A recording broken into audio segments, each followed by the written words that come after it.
Alright, welcome back team. We're doing another YouTube video this week. Once again, we're diving in from a different angle. I'm here with Will this week from Nexus Performance. Recently, for those of you who are up to date, one of the most recent podcasts, and we're going to be going through some of the movements in the bench. I asked Will, hey, can you have a little look at these movements because I really want to improve it. There might be something there might be not. I'm sure we're going to learn something, but I thought, hey, why don't we get it on to a YouTube episode for you guys, because perhaps you can read between the lines and take away some value too. So we've got the boat going, we've got the dogs upstairs, we've had the metal going, and we're about to get into it, mate.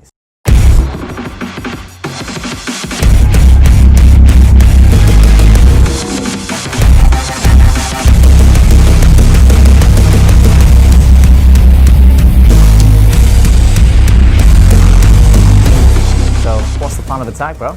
Well, yeah, contextually, I'm a powerlifter. I do squat, bench, deadlift for max weight to get white lights on the platform. It's going to be a little bit different for you, being a bodybuilder, the growth as the main goal. But, we'll kind of find that middle ground for you and see if we can fix up a little bit of technique stuff that'll help you still.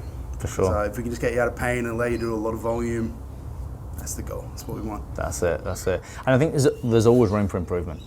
Always. You know, and like I might be trying to pick or create problems that aren't there, but I do believe there'll be some things that perhaps need to be improved. Maybe there's a lot of things, but either way, it's going to be a good learning experience. I'm sure you're right. I'm pretty amped. Well, what better way to learn from the people who move the largest weights in the world? Yeah. Seems simple. All right, let's get into it. Let's just do the bar just to see your setup. Yeah, sure. Now, here's the thing, right? I don't use my lifting shoes for this usually, because when I'm doing upper body days I'll just wear whatever shoes, right? Because I'm not. But when I was in COVID and I was training at a mate's place, I was squat, bench and dead, SBD, right? So I started using them and I was like, oh, it's actually stronger. But I don't normally wear those on my bench days, right? Because I put them in with upper It shouldn't make an issue. It shouldn't. It shouldn't make a difference. Well, what I find is that the benches I use, like I have to come back. Now, obviously in powerlifting, you can't do that because your heel needs to touch the floor. So It does in certain, not in mine. Okay, cool. So I like to be like this. Yeah. Usually. So I'll leave my shoes off because that's how I like. Just do bench how you do, and then we'll go from there. Yeah.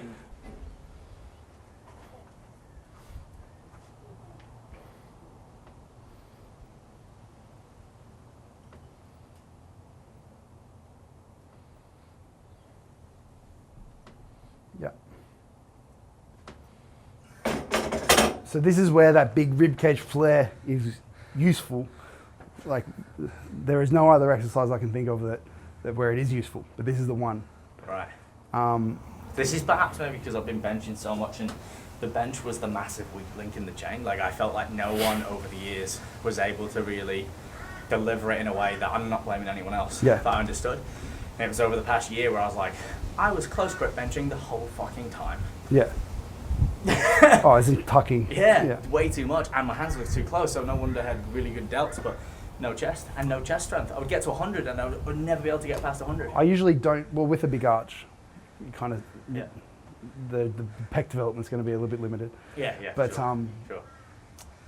I usually don't bother cueing the elbows to do anything, like tucking, flaring. I don't usually bother with that stuff because it usually creates more problems than it solves.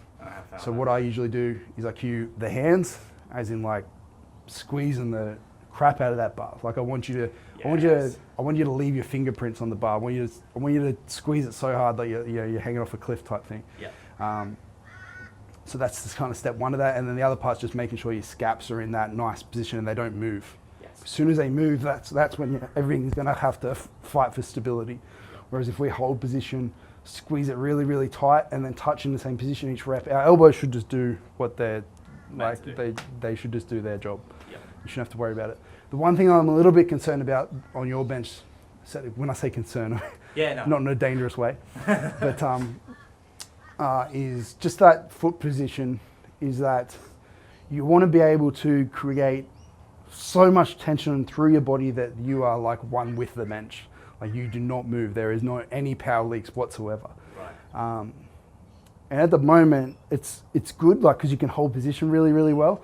But I'm not sure if you're able to because you are so high up on your toes, if you can create a lot of force into the ground, because you want to be doing like almost like the way I like cue it is like a leg extension or a like really like trying to push your butt back towards your head and kind of pretzel yourself up as much as possible. So if you're right up on your toes, you're not going to be able to push into the floor. If you're flat, you're probably doing more of like a hip extension, bridgey type movement as opposed to a pushing the ground away, which is like, you know, like I said, in those different federations, slightly different techniques. But I'll show you mine just to, because we bench actually quite similar. Okay. You know, and visuals are good. I mean, like most people, if I can see it. So I haven't been doing it lately, so it's probably gonna. He's on the spot. Because I usually have my in the off season and when I'm not benching in a comp prep, and that, I'll have my feet a bit further out because it takes a little bit of pressure off. But right now, so if I was competition benching, I'll bring my feet back approximately where my butt's going to be. For me, I just know what's around there because I've been doing it enough time. But for everyone else, that's going to be a half decent rule of thumb to use. Then I'll slide forward. You can do this the other way. You will see like Yuri and a couple other people set their shoulders up first, and then they'll put their feet down and create tension in the opposite way. But they're both getting to the same end result. It's just I set my feet first and don't move them, and then manipulate my body around that, as opposed to setting my shoulders and then putting my feet down and creating tension that way. But same thing. But you'll see here where my feet are already, like my feet are not going to move. That I've still got the ball of my foot. Very much into the ground, I'm still able to like really kick hard in the ground, like put a lot of force into the ground. You could like drag your foot this way. I'm trying to push myself that way. So yeah, I'm just not sure if you being up on your toes so high allows you to do that. But no, that makes sense. So I'm going to come in here, lay back down under it, and then from here I'm going to drag myself. I'm going to get, well, first of all, just kind of get my grip approximately right. Then I'm going to drag myself forward and push myself like kind of down the bench and, like I said, pretzel myself up into a little tight ball. So my feet don't move. I'm already creating a little bit of tension through my legs. And then and this. And I'll also kind of take the slack out of my skin almost by kind of like pushing myself up the bench a little bit, pulling my shoulder blades together, down, and taking any bit of slack in my body, any bit of slack in my setup out of the equation. There's nothing left. There's nowhere to go. And then I'm going to, like I said, do that little like leg extension-y, heels towards the ground type movement, this sort of movement. I'm just going to hold that on from the start,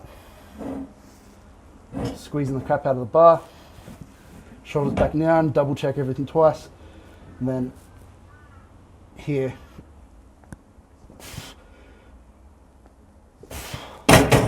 And obviously the bar, you unrack it from a higher position. Yeah, nothing much moves. Okay, that makes sense. But I'm really fighting to create the most tight, locked in position before I start. And then I unrack, and all I'm trying to do is just hold that. And if I can hold that and touch in the good spot, everything will happen. Hence why when we're talking about the podcast, positioning. The setup is everything. It's key. In this, especially. All right, let me give that a go. That makes sense though. And again, it would be good to try something a bit different. So I want to set my feet up first. Perhaps I'm doing this as well. Yeah, that's not a huge deal. I just find that if I'm either too wide, I get hip flexors, and if I'm too close and turned out, I get adductors. But I'll play around with that.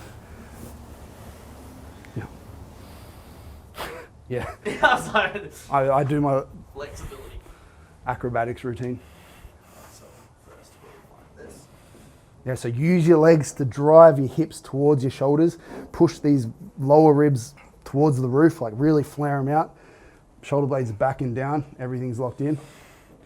Hold that tension through your legs, through your body. Everything's just like locked in, like it shouldn't be comfortable whatsoever. No, it's not.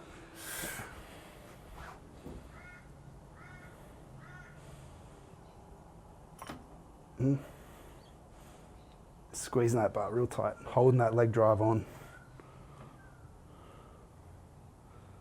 Awesome, chuck it back. Oh, I've never felt glute activation in a bench like that before. So the only thing I want you to change ever so slightly is just to take your whole body and move yourself like an inch this way. Yeah. Just so when you unrack that bar, all I want is like that much horizontal it's movement. Not that, it's just that. But No, that's good though, that's good. I know that you won't fully take it seriously because it's just the bar. But Yeah, it's good. This is good. It's learning, mate. It's good. 70? Yeah. I mean, I don't know about you, but a lot of people come up to me and go, if I'm with a client or by myself, and they're like, tell me why the arch is so important. I'm like, the arch is a byproduct. It's not about the arch, correct me if I'm wrong. It's about creating the shortest distance between you and the bar and creating the strongest position. Well, again, context is key. So my goal is to compete in powerlifting and lift the most amount of weight as per the rule book, I'm going to take advantage of that. Yeah. You know, it's all I'm doing is like you said, shortening that distance. It's not really some of the best principles of the world are much flatter. Well, that's the thing. I feel like people lose like you said, it's contextual. Like I said, well, look, if your goal is not that, but also it might not look like that biomechanically. But the goal is not the arch. It feels like it's got to be that. So I'm like, no, not the arch. It's about moving the load, you know? I'll do closer gripped bench pressing. I'll do flat backed, much less arched bench pressing. Yeah. All in my off season and even a lot of the way into preps to increase the range of motion. So I am getting a little bit more hypertrophy. So I am having to work through a greater range of motion. Mm-hmm. So this is my comp movement. Yeah. If you're a bodybuilder and you want to grow some pecs, this is probably not the way. For sure. You want to be benching, so it's probably an important caveat to mention. That's good. Yeah. And as you felt, that creating that position is not comfortable whatsoever. No. It's not a position that you really want to be. You probably don't want to be doing 10s or 15s or whatever. No. You know what I mean? So no. I found there's quite a bit of tension in the lower back with that one. So I find that. Yeah, but that's okay. Yeah, exactly. Because the weight isn't being on top of your spine. It's not being loaded through your spine. Correct. It's being loaded over your shoulder blades and down this way. So it's not we're not worried about the forces through the spine. Yeah, makes sense. Hence why it's not bad to have an arch in this. Every single other exercise, we were talking about keeping stacked. Yep. On squatting and bench and in squatting and deadlifting, but even during a lat pull down, during a row, during literally anything but competition bench pressing, I would be much more concerned with this stack because the weight is going through. That makes sense. Cool. Yep. All right, let's hit it. So again, treat it like it's a max. Treat it like it's super duper heavy. Create that position. So get your shoulders. Yeah, let's go back. Push yourself up the bench. Get that slack out of your shirt, out of your skin, out of your everything. Drive those feet into the floor. And just lat pull over, a little bit of a lat pull over to unrack it.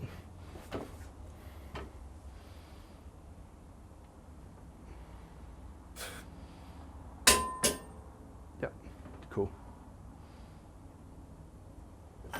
Nice.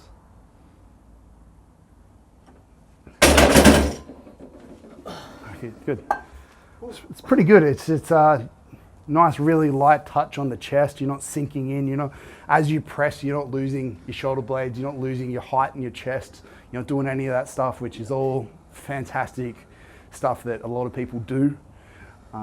So it's a really nice press. It's just feels good. It's different getting used to the legs, I think as well, and I feel like a lot of lower. You have to keep them on. That's the. Yeah, that's the thing I'm not used to. Probably not used to doing it as much. Well, a lot of people think leg drive, because leg drive is a huge topic when it comes to benching for powerlifting. Yes. And they think leg drive is this thing where you get it to the bottom and then you use your legs to almost like throw it off you and create this big like oomph. Yeah. Whereas it's not like that whatsoever. Your leg drive is on from start to finish. It's all about keeping tension through the body. Yeah. Because if you relax at the bottom, let it sink a little bit and try and throw it off, most people, there are some people that do it really, really well because they've been doing it for many, many years. Yeah. But most people will lose, like their shoulder blades will come out, or they'll flatten out. They'll do all that stuff that I said not to do, and it'll end up being a press that lacks, that loses a lot of force. Yes. It gives out a lot of force. That makes sense. Cool. You're forcing every muscle in your body to contract the whole position. It's not a natural thing.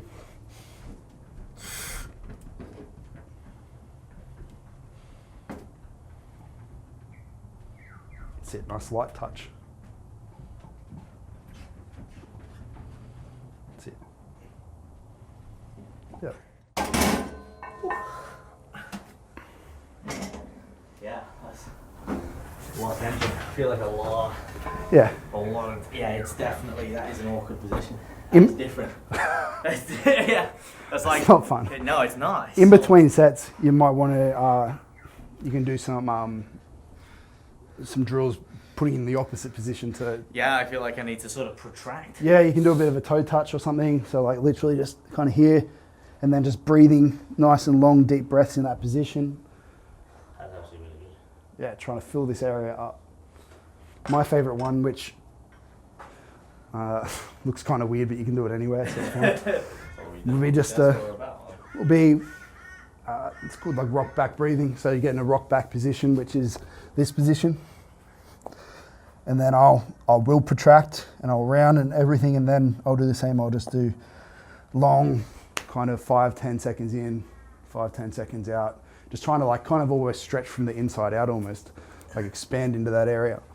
So from here, coming forward like this. Yeah. And as you breathe, you want to add height to here. Like that? No, as in like use your air to fill this area up. And then as you breathe out, don't lose the height so much.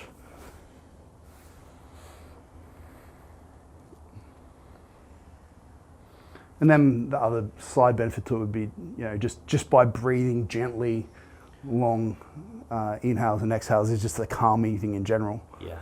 It's just a little bit to do with the position and a little bit of biomechanics in there as well, but it's also just relaxing as well. Yeah, 100%. Like you said, re-regulating between sets, being focused, being present, all of those things. Because it's when you are doing these movements, obviously specifically in a setting where you're in powerlifting, the specificity which you talked about, if you can practice that in your training, it's just going to be second nature on the day when nerves are a little bit higher, when there's so much going on, you're in a different environment. If you can Big time. have everything else under control, then there's only one variable that's changed, and that's the environment, perhaps, to a degree. Obviously there's other things, but where if you've not got all your other shit sorted, I feel like it leaves a bit of a cocktail of things that you're like, oh fuck, like I feel like this is not right, this. Where if you've got everything else you're controlling the variables, right? Controlling much as you can, yep. Yeah. Yeah.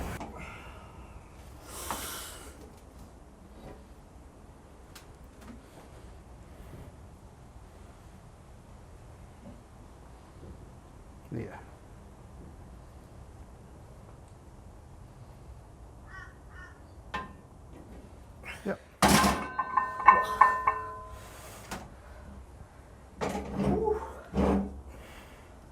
Yeah. Is that right? Yeah. That's right. You definitely you had at least two more. Oh yeah, 100%. A few more in you there. 100%. I feel like the limiting factor at the minute is Your low back. The low back. You do get used to it a little bit. Oh, but for sure. I remember that you have just squatted and deadlifted somewhat reasonably heavy before it as well, so usually that wouldn't be the case. This is true. And there's new changes and variables for me. I think like with anything that I've done in the past, when I've changed a movement pattern or I've, had a different cue, had to be a little bit patient. It takes, a little bit for it to sink in, and it does feel a bit foreign.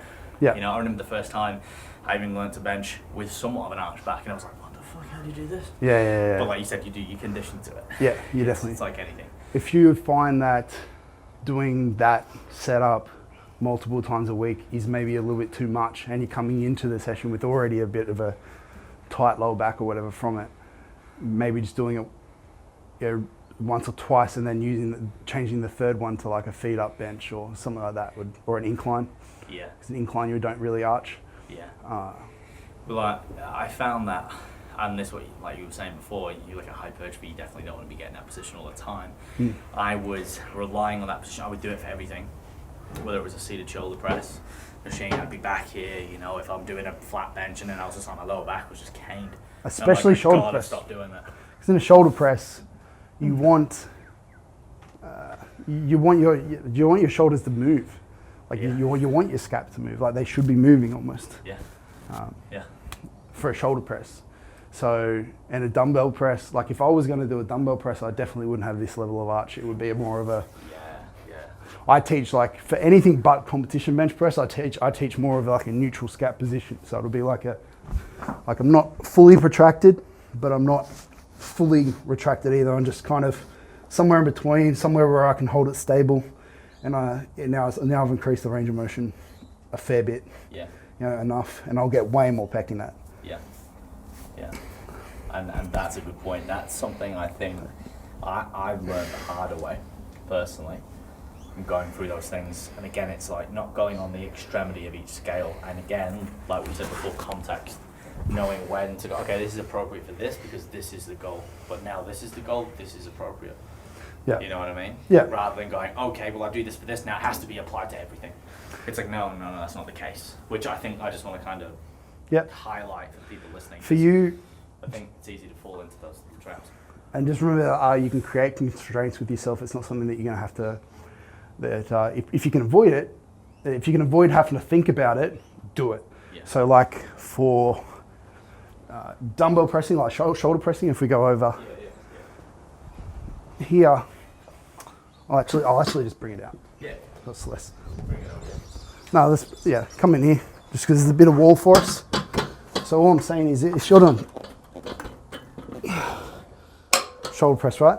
Yeah. Or high incline, whatever. Yeah.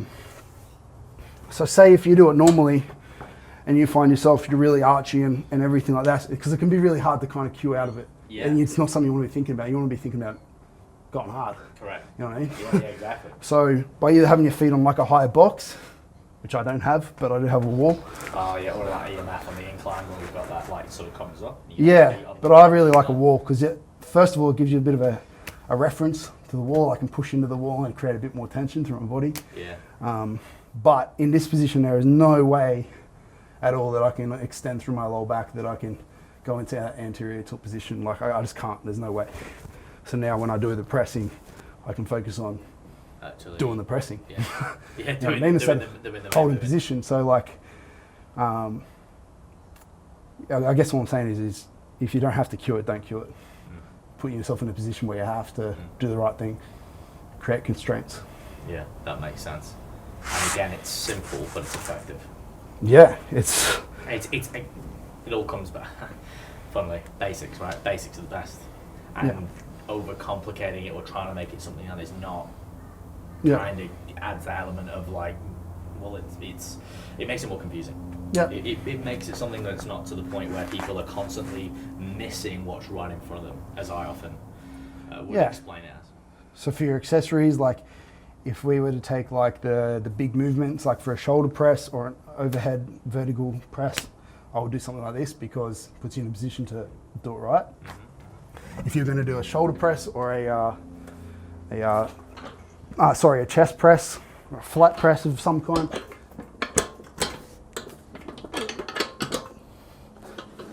do a dumbbell press here. This one's a bit harder, but you could do it in like a hook lying position. So now again, I can't arch my back. You know how on the floor, how you're tucking a little bit, I'm just doing that. And now I'm pressing in that position, so I can't really arch. Everything stay in position and I don't have to cue it. Yep. If you're gonna do a row, if you're a guy who arches your back up big on a bent over row, so say you're doing a bent over row and you're a guy who's doing these ones. Yeah. Again, it's just driving habits, which you don't want there. Yeah. So you might do a chest supported row instead. Here, you have your knees a little bit more forward, so now I can't arch my back if I want to, and just doing it here. Yeah. Chest forward row, humble row, stuff like that.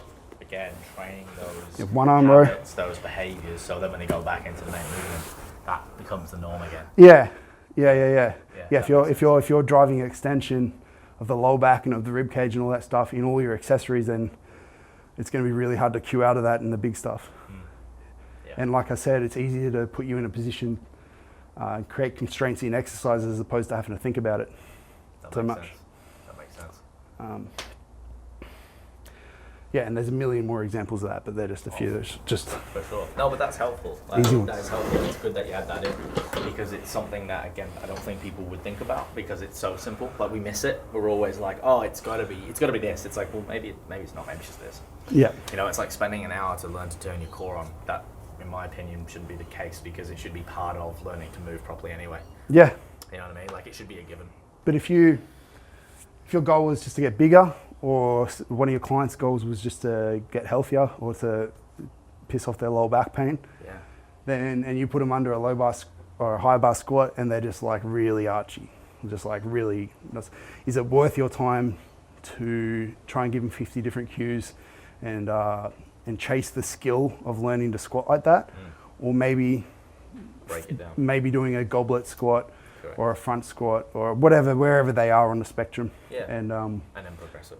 Yeah, and now they don't have to think about the 50 cues that you gave them. Now they can think about the 1 or 2 cues that you're going to have to give them the whole position, and focus on going hard, putting the effort in, which is what training's all about. Well, it is, and that's what we see so much in the gym. People just they just put someone on a bar. I'm like, I don't want to make the squat something that it's not, but some people just are not ready to be under a bar. And it's unfair, and it gives them people go, oh, I had a bad experience with deadlifts. The amount of people that have come, I don't know about to you because you get more experienced lifters, but I mean, people like, I just don't want to do deadlifts, I don't want to squat. And I'm like, look, I ain't going to put you on a barbell straight away. Anyway, I'm going to teach you how to move.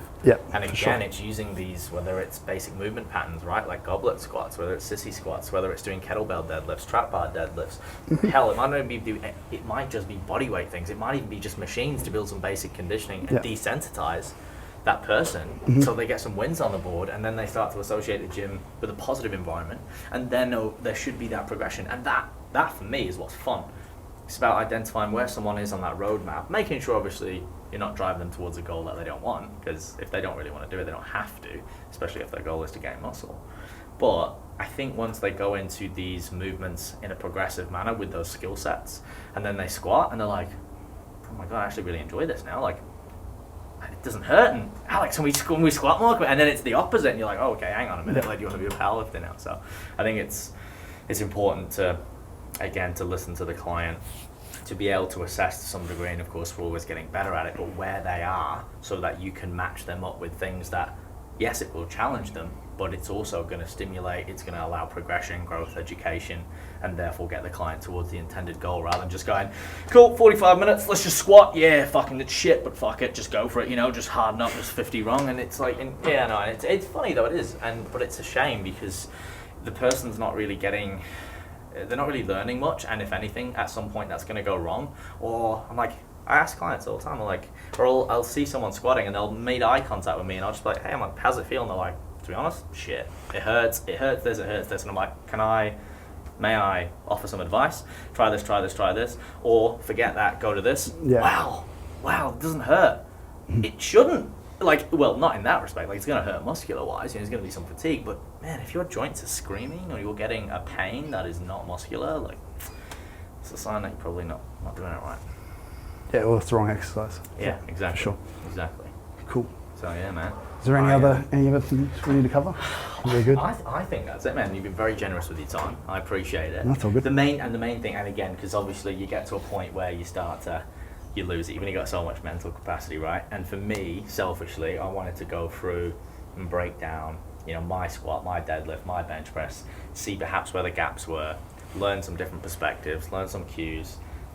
Again, being aware of things I'm not aware of, and then obviously being able to share it with other people, not saying that everyone's having the same issues, but then people can start to perhaps reframe and have a look and take something away, take some value, and be like, okay, well, perhaps I can implement this, or perhaps I can set it up like that, or perhaps maybe I need to go and video it, Yeah. and things like that. So no, I really appreciate it. And is there anything else that you want to mention? No. No, we covered a lot. we did. And that was good, and for everyone who stuck around, I appreciate it. But before we go, for people who want to, and obviously guys, I'll put all the links in the description below, find more about yourself once again, or they want some coaching from you if they're in the area, or they want to do some online, where's the best place to go, man, and touch base? Instagram's easiest, at WCROZ, at WCroz, or just search William Crozier on Instagram, or our brand, nexusperformance.aus on Instagram. Either of those will get you in the right direction, and then through the links, through the link trees and the power of the intent, you'll find everything else that you need to. That's it, man. That's it. For sure. Or we're on the Gold Coast, and you can come see me. That's it. And at an amazing, what I say, home gym that we got here. Great music, great tunes, world class equipment. Will, thank you very much for your time, man. I really appreciate it, man. It's good. Sure, we can talk about this for a lot longer. Yeah. But as Will said, make sure you head over, give him some support, follow along, and obviously follow those links if you want to learn and engage more. And of course, if you like the video, remember to like the video. I've got to say it. Comment if you've got something positive to say, or ask a question. Do you want to see more of this? If you've got a question for Will, head over, ask him. All right. Share it around, of course, and subscribe for more videos. And till the next time, of course, as always, stay fearless. I'll catch you in the next video. Well, you gotta say like, comment, subscribe. You gotta do it. You gotta do it. You do.